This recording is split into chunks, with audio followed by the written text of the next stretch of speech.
हो साईं सरमुद जो सरमुद सिंधी पंहिंजे मधुर मधुर आवाज़ सां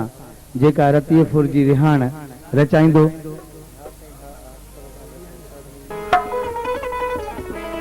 लाखीणे लतीफ़ जे वाईअ सां कजे।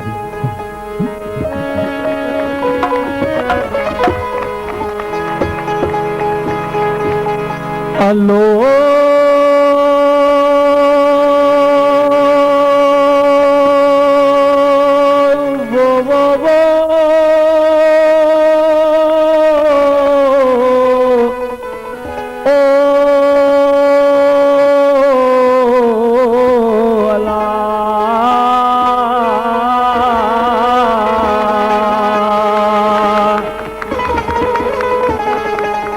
सुखन वारी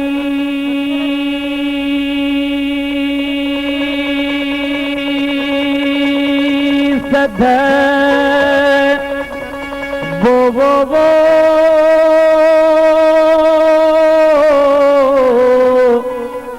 ओ मता की मोसी करे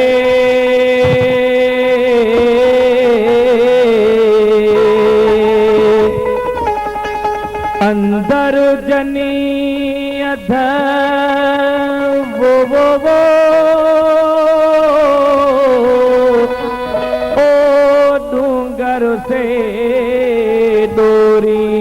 दियो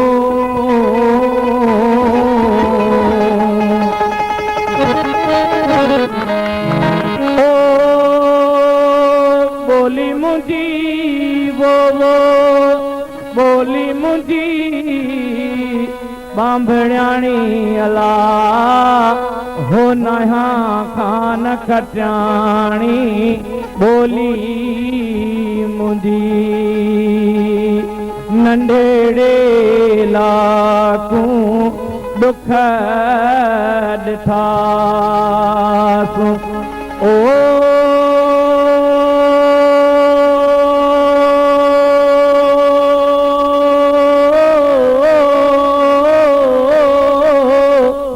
नंढड़े लाकू वो नंढड़े लाकू दुख ॾिठासी ओ सूरन में वो सूरन में जिंद साणी अला हो नया खान खटाणी बोली मुंहिंजी लुढ़ंदी आयस लहरन विच मां ओ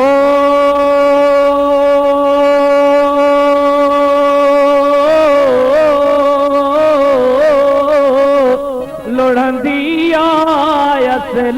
लुढ़ंदी आयस लहरन विच मां ओ सूरन में वो सूरन में जिंद साणी अला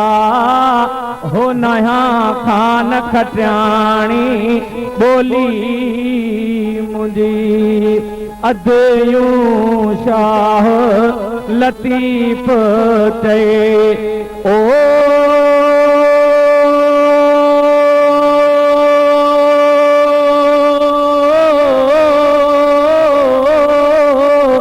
अधु यूं शाह वो लालो लाल लतीफ़ चए ओ सैयद थी दुम वो सैयद थी दुम साणी अला हो नया खान खटाणी बोली मुंहिंजी